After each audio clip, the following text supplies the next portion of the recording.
kabar semua? Senang sekali saya Rini Ayu Ningtyas dapat menjumpai Anda kembali dalam program kesayangan kita, Dokterku, disiarkan langsung dari studio El Sinta TV 94,8 FM Fit Radio Bandung dan 95,7 FM Fit Radio Semarang. Seperti biasa selama 1 jam ke depan, kami akan menyajikan informasi seputar kesehatan Anda dengan tema kali ini mengenai insomnia pada gangguan jiwa atau psikiatri. Bagi Anda yang ingin tanya langsung, silakan di 021 2520 666 atau bisa juga kirim pertanyaan Anda ke email kami di dokterkuelsinta@yahoo.co.id. Anda juga bisa mendownload aplikasi El Sinta Mobile di Play Store milik Anda tentunya. Dan hari ini pemirsa, kita kehadiran dengan Dr. Titis Diah Budiningwati SPKJ. Beliau adalah dokter spesialis kedokteran jiwa dari RSPAD Gatot Subroto. Kita sapa dulu Dr. Titis ya yang sudah hadir di samping saya. Assalamualaikum warahmatullahi wabarakatuh. Waalaikumsalam warahmatullahi wabarakatuh, Mbak. Kabarnya bagaimana? Alhamdulillah baik. Alhamdulillah baik. Tidurnya bagaimana semalam, Dok? Insya Allah nyenyak. Nyenyak ya? Gak insomnia kan ya seperti tema kita ya. Soalnya hari ini kan temanya insomnia gitu ya. Tapi ini pada gangguan kejiwaan ya atau psikiatri ya. Karena terus terang aku juga belakangan ini tidurnya juga agak-agak nyaman ya. Tapi karena ada berita corona terus ya. Jadi kan aku jadi was-was gitu ya. Tapi mudah-mudahan bukan karena masalah gangguan kejiwaan gitu ya, Dok ya. Nah, kali ini kita bahas seputar insomnia begitu, Dok. Insomnia dulu pengertiannya apa? Jangan sedikit-sedikit kita melabel diri kita ini insomnia gitu ya. Jadi betul. pengertiannya dulu deh, kita belajar dulu pengertiannya, dokter, silakan. Ya, selamat pagi pemirsa. Insomnia itu adalah persepsi atau gangguan atau keluhan tidak adekuatnya tidur, di mana hal itu ditandai dengan keadaan mau masuk tidur yang sulit atau bisa tidur tapi mudah terbangun dan tidak bisa tidur lagi, atau bangunnya lebih cepat dan waktu saat bangun merasa badannya nggak segar. Oh, itu pengertiannya begitu ya. Jadi baru mau mulai tidur aja ada yang mengalami kesulitan. Atau bisa tidur tapi tidur ayam gitu ya, Dok ya. Artinya maaf terbangun. Ini tapi bukan karena ada masalah penyakit ya. Misalnya mungkin bagi sebagian orang, karena mungkin mau buang air kecil karena ada penyakit tertentu gitu, nggak begitu ya, Dok ya? Bukan ya. Atau nggak bisa tidur lagi setelah terbangun itu begitu ya. Betul. Jamnya yang jadinya kurang cukup begitu ya. Iya. Jadi kalau jam tidurnya gitu ya, itu bisa dibilang baru insomnia gitu. Tapi ada ini nggak sih artinya harus berapa hari dulu nih, artinya udah 2 minggu seperti ini. Kalau baru sehari 2 hari ya belum tentu juga ya. Jadi ada kriteria diagnosisnya memang. Jadi kriteria diagnosisnya minimal ada kualitas tidur yang kurang baik dan ada. Jadi yang kalau kita sebut insomnia gangguan jiwa itu ada handaya atau ada gangguan fungsi. Jadi sosialisasinya, pekerjaannya, kemudian bukan karena zat. Kemudian jadi tidurnya itu kita susah tidurnya atau mudah terbangunnya, insomnianya itu tiga kali dalam seminggu. Jadi ada kriteria banyak ya kriterianya ya. Atau tiga ya intinya ada 3 kali dalam seminggu itu. Kemudian juga nanti dari perilaku sehari-harinya juga ada perubahan juga. Tadi istilahnya handaya tadi gitu ya. Oke. Seperti itu. Jadi jangan buru-buru mengatakan jangan-jangan aku ada masalah kejiwaan atau apa gitu. Enggak ya, Dok ya. Belum tentu ya. Jadi perlu dievaluasi sedetail mungkin, dicari tahu dulu apa penyebabnya. Begitu ya. Karena kalau ini karena kayak aku nih cemas nih karena baca berita corona terus setiap hari gitu ya. Jadi kan jadi nggak nyenyak gitu tidurnya, itu bukan ya, Dok ya. Bukan ya. Nah, kalau yang tadi handaya tadi maksudnya tuh lebih seperti apa ya, Dok ya? Jadi ada gangguan fungsi. Misalnya, ya kan, dia biasanya kualitas hidupnya baik, melakukan aktivitas sehari-harinya dengan baik. Begitu dia ada gangguan tidur, insomnia, sehingga membuat dia menjadi kualitas pekerjaannya berkurang. konsentrasinya sulit, Betul, seperti itu. Jadi ada ininya ya, tadi sekali lagi ada perubahan-perubahan dari segi produktivitasnya jadi terganggu, Iya. atau mungkin ada gangguan, mungkin peran atau fungsinya sehari-hari gitu ya, Betul. yang tadinya mungkin bukan karakter sih ya, tapi mungkin seproduktif apa, terus lama-lama jadi agak berkurang, berubah Iya. gitu ya. Oke, itu karena sih sebenarnya gini, kan kita perlu tahu juga ya dok ya, sebenarnya ini memang penyebab utamanya ini apa, karena bagi sebagian orang ada yang nggak mengenali loh problemnya itu apa gitu ya. Jadi sebenarnya apa depresi atau mungkin ada masalah-masalah kejiwaan apa sih, karena ini kan dikaitkan ke psikiatri gitu ya. Jadi bagaimana tuh pengertiannya dokter? Nah, kalau insomnia yang karena gangguan psikiatri bisa karena memang ada dia ada stres yang disebut jadi hal yang akut, insomnianya akut. Jadi begitu ada stres, ya kan, baru dia ada susah tidur seperti itu. Nah kemudian bisa juga karena penyakit psikiatri yang lama seperti yang dibilang tadi, ini depresi, terus kecemasan. Begitu juga bisa karena gangguan psikiatri yang berat seperti schizofren, psikotik, atau juga bipolar manik di mana dia tidak membutuhkan tidur. Jadi memang on semangat gitu ya? aja. Gitu. Jadi gini ya, jadi ada yang stres akut itu memang ya karena tadi nih ada sesuatu yang jelas gitu ya. Tapi ada juga yang memang kronik yang sifatnya tadi ada schizophrenia atau ada bipolar disorder yang tadi ada kondisi lagi manik atau lagi yang depresi tadi, begitu ya dok ya. Atau mungkin ada masalah-masalah kejiwaan lainnya yang perlu dicari tahu begitu ya dok ya. Oke. Nah tapi begini, kalau yang stres akut tadi kan memang problemnya jelas. Tapi kalau yang tadi ada schizophrenia, bipolar atau mungkin gangguan kejiwaan yang lainnya, ini memang masalah di otaknya juga ada berperan juga gitu ya, atau memang ada faktor-faktor resiko apa juga begitu dokter yang biasanya berkaitan begitu. Jadi kalau pada kan kadang-kadang kalau schizophren itu memang dia penyakit kejiwaan di mana biopsikososial ya kan. Ya, di mana faktor biologiknya mungkin yang disebut kimia otak. Kimia otaknya kan berubah, sehingga mempengaruhi juga sistem kimia otaknya tersebut. Nah kemudian memang gejala schizophren itu sering terjadi gangguan tidur, ya kan, di mana ada halusinasi seperti itu. Ada gejala-gejala penyerta lainnya. Kalau pada schizophren. Nah kalau pada depresi mungkin jadi kalau pada depresi ada gangguan alam perasaan di mana alam perasaannya dia sedih, tak menentu begitu, kosong seperti itu. Alam perasaan gitu ya yang terganggu gitu ya. Ini menarik sih. Jadi sekali lagi tergantung dari apa penyebab utamanya ya. Tadi misalnya masalah schizophrenia itu karena ada faktor biologis atau di otak atau kimiawi. Ya pokoknya ini agak-agak sains. Seperti itu gitu ya. Tapi artinya jadi ada pengaruhnya begitu ya dok ya. Terus kalau yang mungkin faktor-faktor yang lainnya tadi misalnya depresi, ada gangguan di alam perasaannya segala macam ya. Tapi juga bisa depresi itu juga kan menurut gejala biologinya juga ada dia. Ada juga gitu ya, kompleks ya. Iya, biopsikososial. Biopsikososial tadi ya, ini kalau mau dibahas jadi berapa semester nih. Tapi pada intinya seperti itu ya, jadi intinya supaya kita makin terbuka wawasannya, jangan keburu melabel atau karena ini nih gitu, nggak seperti itu gitu ya dok ya. Oke dokter, kita jeda dulu sebentar ya, nanti dilanjutkan kembali di segmen selanjutnya, lebih detailnya lagi seperti apa ya. Baiklah pemirsa, jangan kemana-mana, tetaplah bersama kami akan kembali sesaat lagi.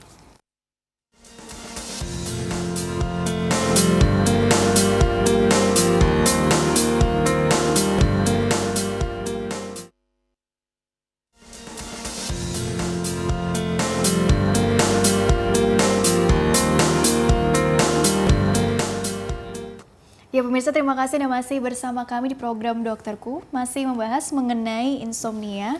pada gangguan jiwa atau psikiatri bersama dengan Dr. Titis Dia Budiningwati SPKJ. Beliau adalah dokter spesialis kedokteran jiwa atau psikiater dari RSPAD Gatot Subroto. Dan dokter dilanjutkan kembali ya. Jadi supaya kita lebih terbuka lagi pikirannya tentang apa sih insomnia itu. Tadi sebetulnya di awal kan sudah dijelaskan ya. Nah sekarang kita mau belajar lagi tentang yang lain-lainnya yang berkaitan dengan insomnia ya. Coba slide-nya ditampilkan dulu satu persatu tentang apa nih.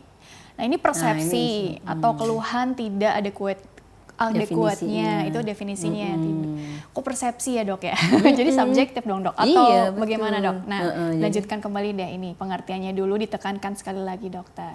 Jadi insomnia itu adalah persepsi atau keluhan tidak adekuatnya waktu tidur, di mana jadi persepsi itu kadang kan orang kadang beda nih, yang dimaksud tidur apa sih? Ya kan ada orang matanya merem tapi pikirannya jalan, ada seperti itu. Ya kan dok. Seperti itu. Jadi itu yang disebut persepsi ya.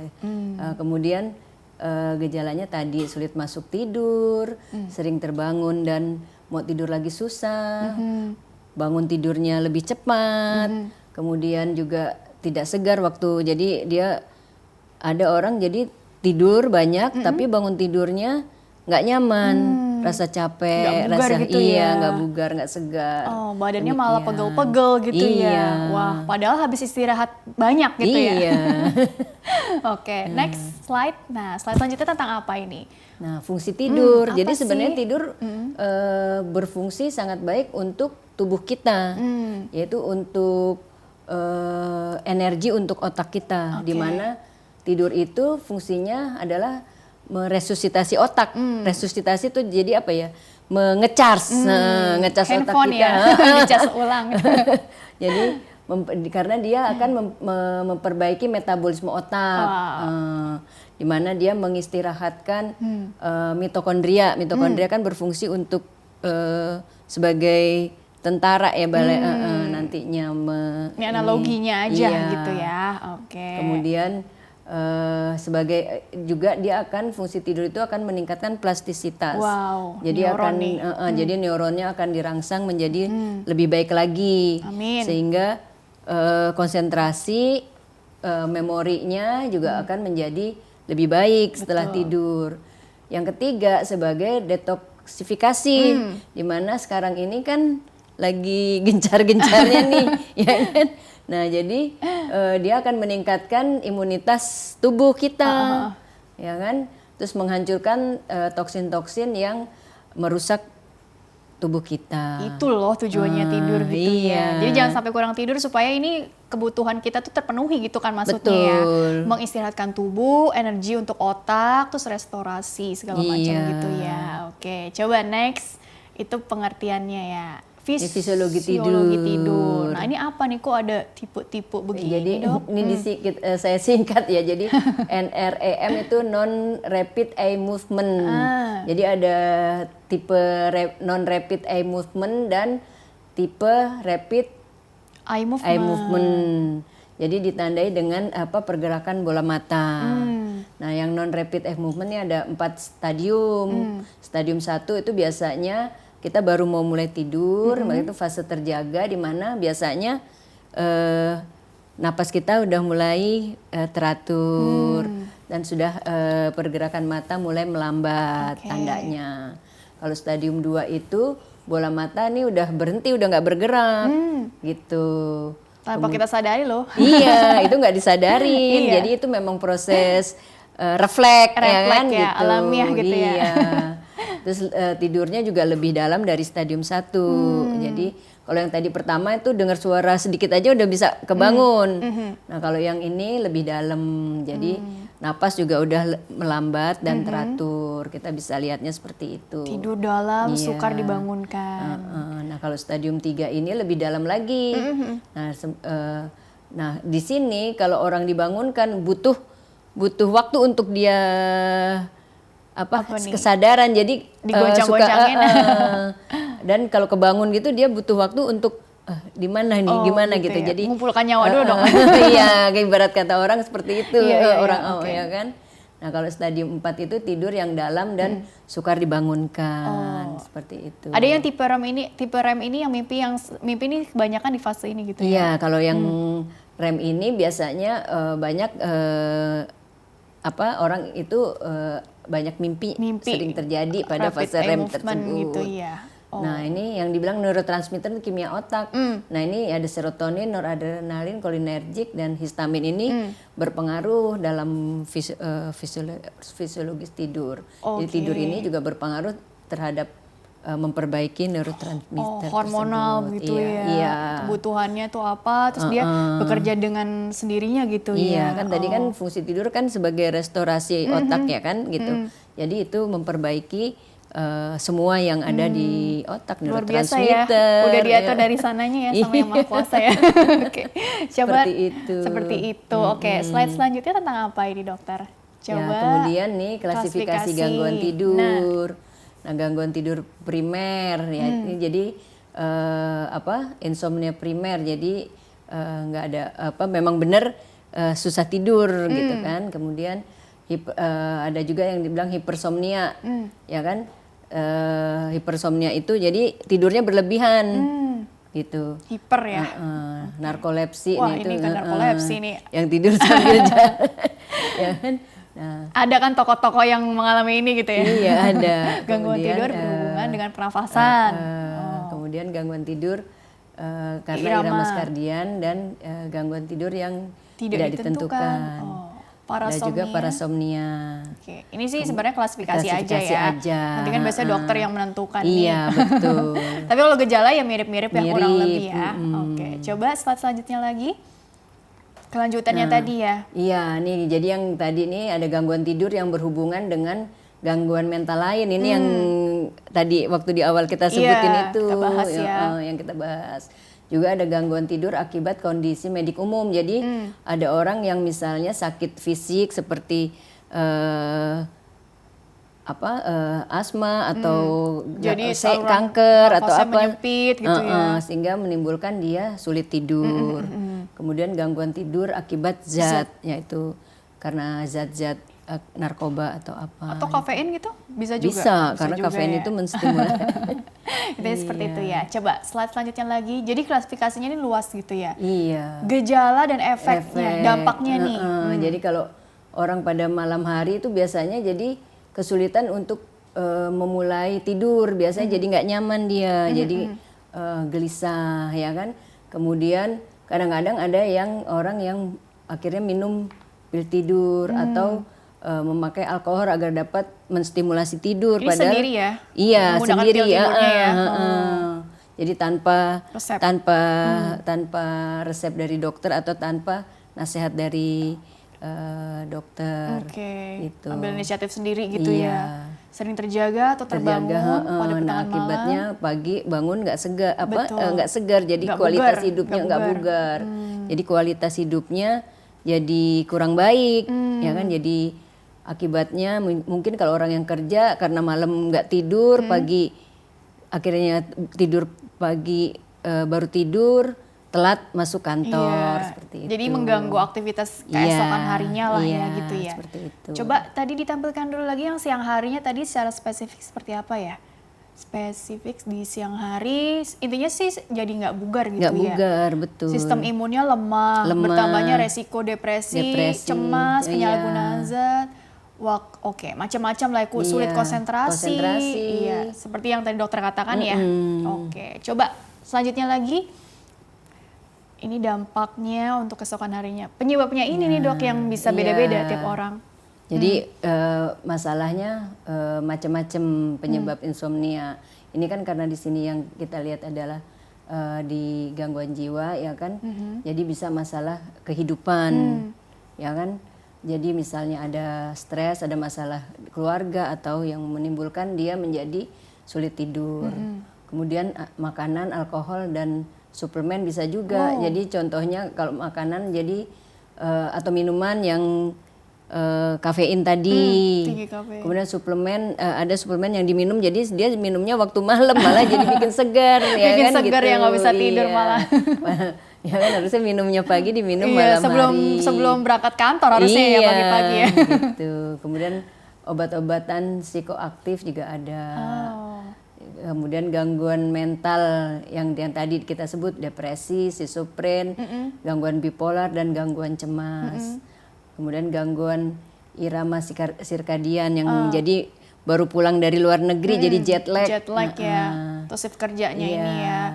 Gangguan Kemudian neurologi neurologi. juga bisa ya karena misalnya ada riwayat trauma, ada stroke ya kan ada gangguan di Trauma kepala di otak. Kemudian kondisi medis umum yang tadi ada penyakit fisik mungkin kanker ya kan. Kemudian tiroid, menstruasi, lagi hamil atau menopause juga bisa pada kita perempuan karena lebih sering terjadi gangguan tidurnya itu karena faktor hormonal. Hormonal lah ya intinya ya. Iya. Nah ini hygiene tidur yang buruk nih. Terus juga ada lagi slide selanjutnya lagi. Coba tentang apa? Ya yang berkaitan langsung dengan gangguan mental nih, Dok. Yaitu kesulitan memulai tidur atau sering terbangun pada malam hari atau perasaan tidur non restoratif yang artinya terjadi sekurang-kurangnya 1 bulan atau 1 bulan ya. Berhubungan dengan kelelahan, gangguan fungsi sehari-hari. Bisa juga karena depresi. Jadi kemudian tidurnya efisiensi tidurnya buruk. Tidurnya gelombangnya pendek ya kan. Terus menurun di mana latensi waktu remnya juga turun. Demikian. Oke, ini sebenarnya ketahuan dari mana, Dok? Kalau misalkan remnya ini bermasalah atau enggaknya itu biasanya ada pemeriksaan khusus ya. Jadi direkam ininya, iya. Tidur di rumah sakit nih ya istilahnya. Iya, artinya pemeriksaannya. Pemeriksaannya seperti itu ya gambarannya ya. Coba slide selanjutnya lagi tentang apa? Oh ini ya tadi ya ada pemeriksaannya tadi ya. Makanya nih aku bertanya-tanya, pemeriksaannya tahu dari mana gitu ya. Jadi diperiksa dengan direkam saat kita tidur. Jadi ada alatnya untuk mengukur lah ya. Perekam, iya. Oke, baik. Coba slide berikutnya lagi.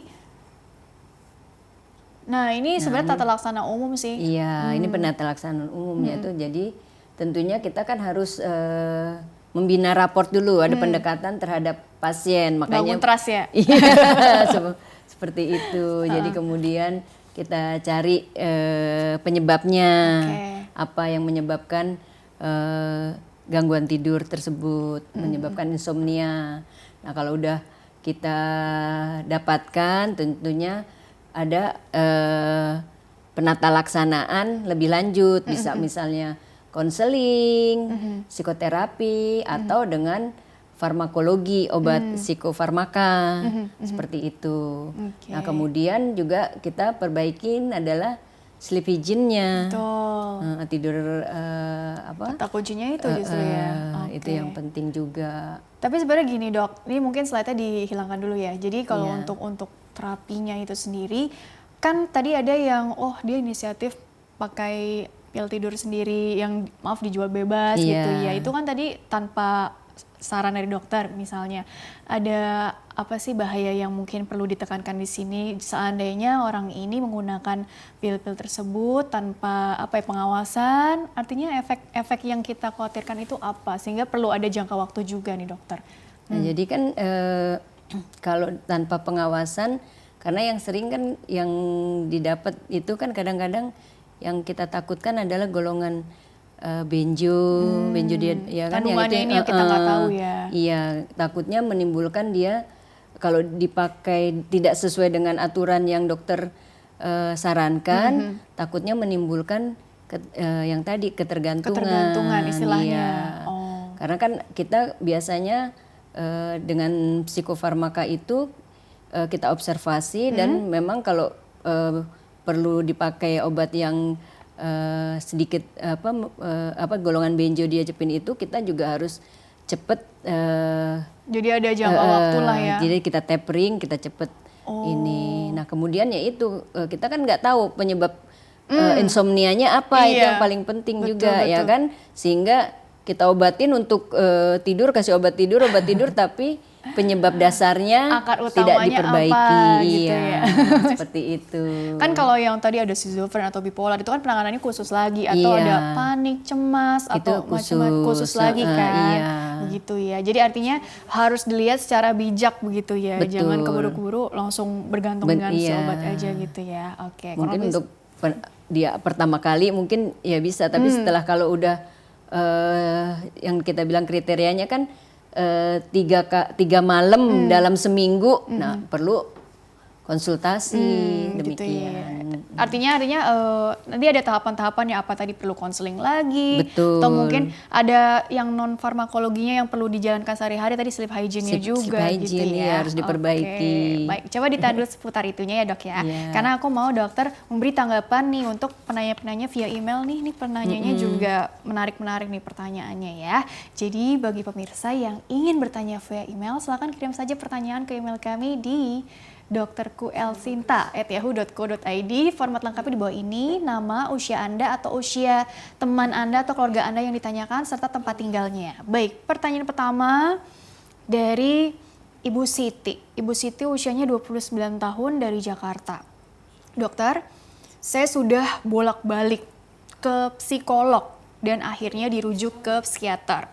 Saya ada masalah pribadi di kantor dan menurut psikiater saya mengalami depresi gitu ya. Saya sudah diberi obat antidepresan, sebelumnya saya memang insomnia, tapi sekarang saya jam 9, 10 malam juga udah ngantuk.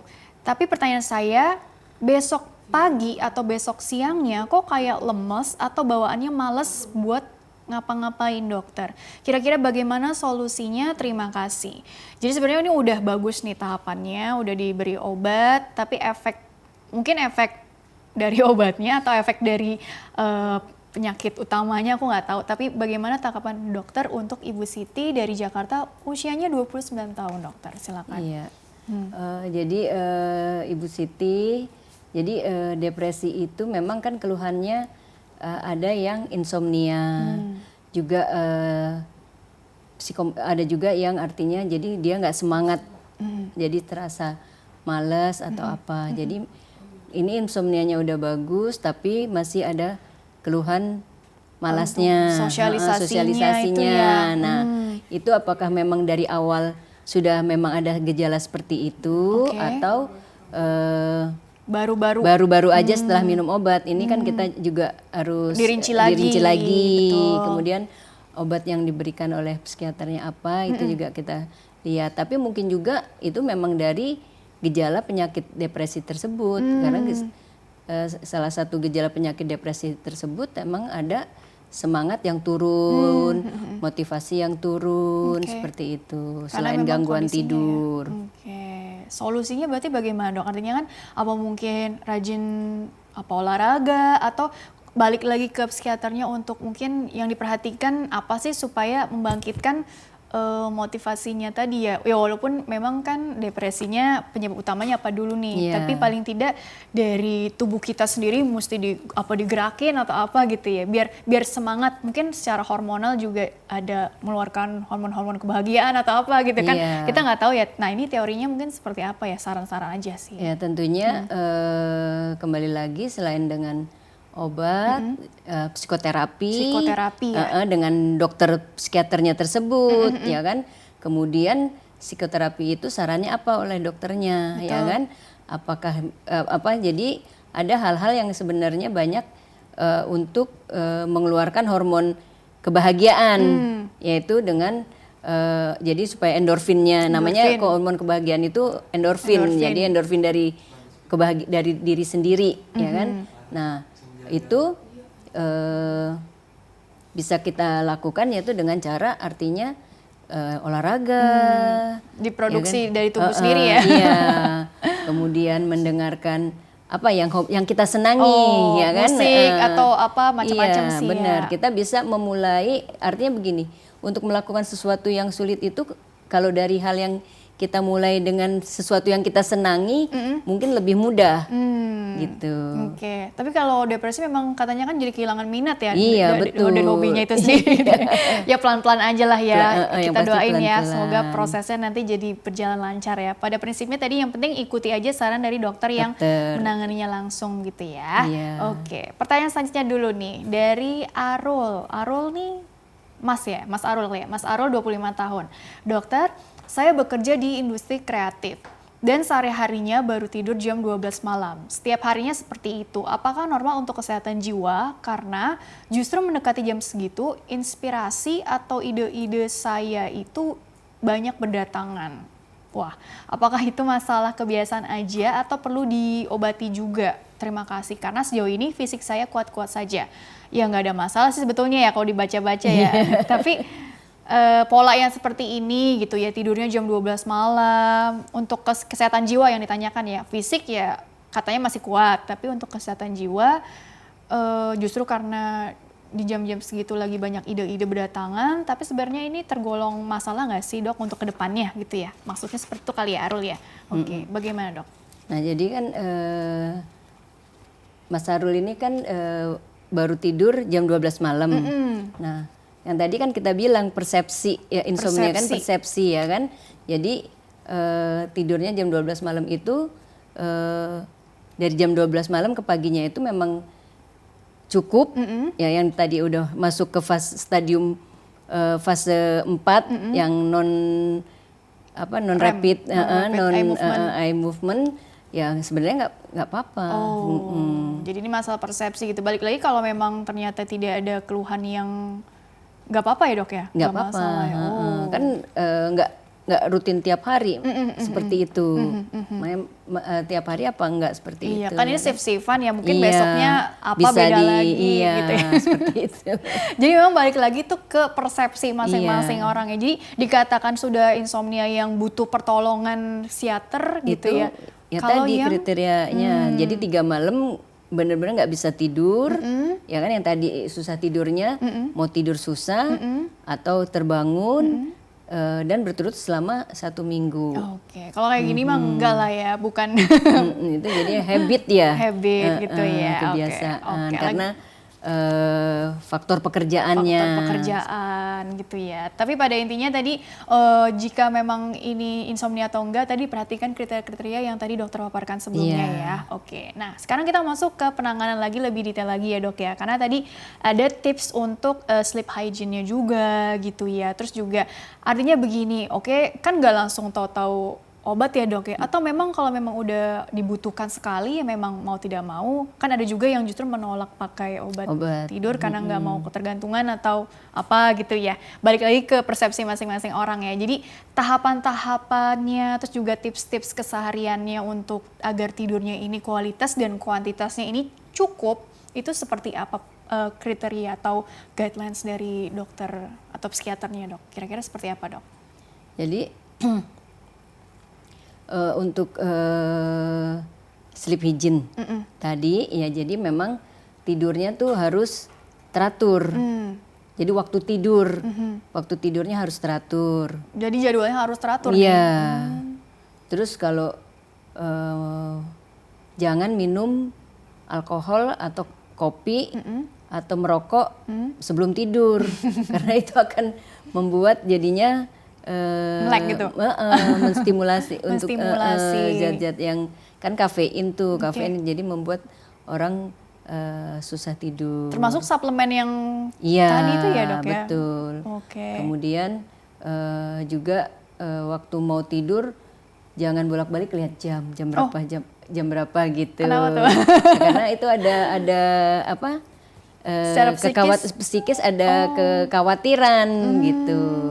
Jadi pengertian sleep hygiene tuh apa? Hygiene kan apa? Mungkin menjaga kebersihan atau bukan, jadi atau tidur apa? Yang sehat. Tidur yang sehat maksudnya.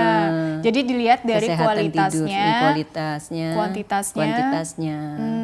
Jadi kualitasnya waktu tidur dia. Jadi kualitas kan berarti pada saat tidur itu yang benar-benar yang tidur yang dalam, mencapai REM tadi. Dimana tidurnya tuh dia ada orang kan kelihatan tidur tapi pikirannya jalan terus. Nah itu berarti kan dia tidurnya nggak dalam. Kemudian kuantitasnya juga, ya jumlahnya, waktu tidurnya cukup apa enggak, seperti itu. Kalau suasana ini ya tempat tidurnya, artinya gini, kamar tidur ya, berarti ya kan ada yang pencahayaan perlu diperhatikan, suhu itu masuk ke sleep hygiene juga. Iya, jadi pencahayaan yang diperlukan misalnya. Jadi kalau biasanya yang merangsang orang untuk bisa tidur adalah cahaya yang gelap dibandingkan. Tapi ada beberapa emang orang malah nggak bisa tidur karena faktor takut. Jadi harus terang, cahayanya dipakai cahayanya nggak usah terlalu terang, tapi ada cahaya. Kalau nggak silau dong. Iya.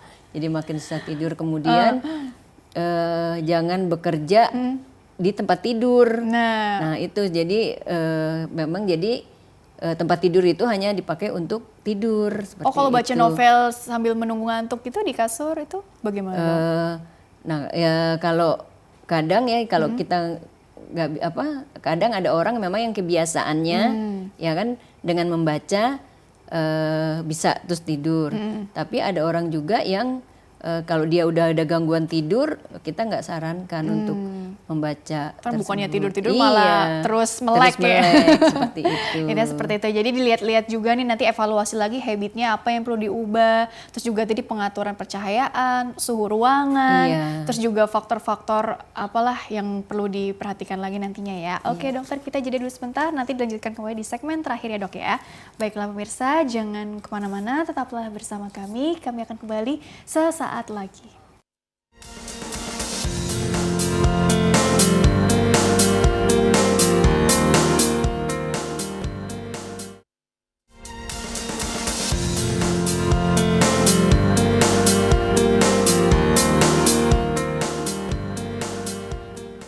Ya pemirsa, terima kasih Anda masih bersama kami di program Dokterku, masih bersama dengan Dr. Titis Dia Budiningwati SPKJ. Beliau adalah dokter spesialis kedokteran jiwa atau psikiater dari RSPAD Gatot Subroto, masih membahas mengenai insomnia pada gangguan jiwa atau psikiatri ya. Dan Dr. Titis lanjutkan kembali ya. Jadi di segmen terakhir sebelum ke kesimpulannya, aku mau bertanya begini, seandainya nih gitu ya, ada teman-teman luar sana yang memang sudah mengalami insomnia gitu ya, terus kemudian terbangun nih di malam hari gitu ya, artinya apa sih solusinya gitu ya, terbangun jam berapa ya, jam 2 malam deh gitu ya, atau jam 1 malam gitu, lagi sepi, sunyi, terus apa yang harus dilakukan ya supaya kondisinya jadi jauh lebih tenang lah begitu dokter? Tentunya yang pertama kali kalau dia terbangun pada malam hari, ya. Karena kebiasaan orang yang insomnia itu begitu dia terbangun malam hari itu suka tiba-tiba jadi cemas, aduh ntar bisa tidur lagi atau enggak, ya kan? Jadi yang pastinya adalah kita harus bisa aware atau menyadari diri bahwa kita harus tenang.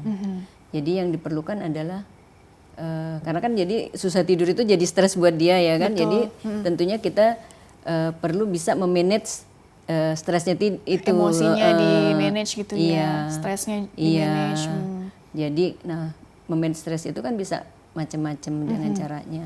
Ya, bisa karena jam 2 mungkin bisa ibadah, ya kan?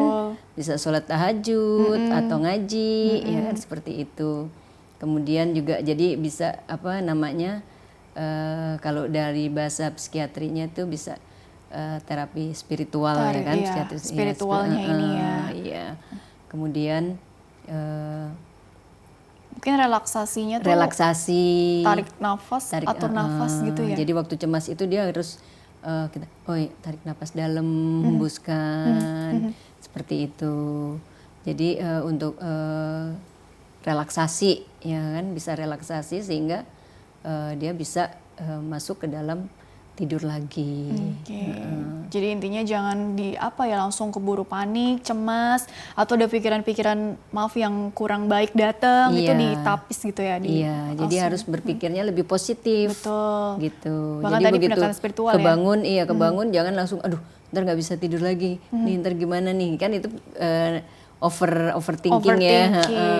Nah, kita harus belajar berpikirnya lebih positif. Oke. Dengan tentunya emang nggak mudah, tapi dilatih bisa. Dilatih itu ya kata kuncinya. Bismillah pelan-pelan pasti bisa gitu ya. Seperti itu. Berarti besoknya, nah ini besoknya artinya gini, tadi kan ada solusi nih untuk mungkin relaksasi gitu ya. Iya. Terus juga manage stresnya, mungkin pendekatan spiritual jadi solusi yang sangat baik ya tadi ya. Iya. Supaya hidupnya jadi jauh lebih seimbang juga, artinya oke, tadi Tentunya kan pola hidupnya, pola hidupnya harus lebih baik ya. Artinya jadi kalau pola hidup itu kan pola makan, olahraga, geraknya gitu ya. Kemudian juga termasuk pola tidurnya tadi. Iya, semuanya sih ya. Iya, jadi kalau orang yang insomnia itu jangan malah siang tidur banyak sehingga malam jadi nggak bisa tidur, bisa seperti itu. Karena idealnya tidur tuh justru di malam hari gitu ya dok ya. Iya. Oke, begitu ya. Jadi prinsipnya dijaga gaya hidup seimbangnya. Gaya hidup seimbangnya. Gitu ya. Dan kalau memang perlu bantuan, artinya perlu psikolog atau psikiater, jangan ragu untuk. Iya, tentunya ya. kalau memang udah sampai 3 malam nggak bisa tidur, kemudian ada gangguan dari fungsi pekerjaannya sehari-hari, fungsi pergaulannya, ya jangan malu-malu untuk datang ke psikiater atau ke psikolog. Oke. Gitu. Jadi kalau memang yang ke psikolog itu perlu konsultasi, konseling, psikoterapi mungkin.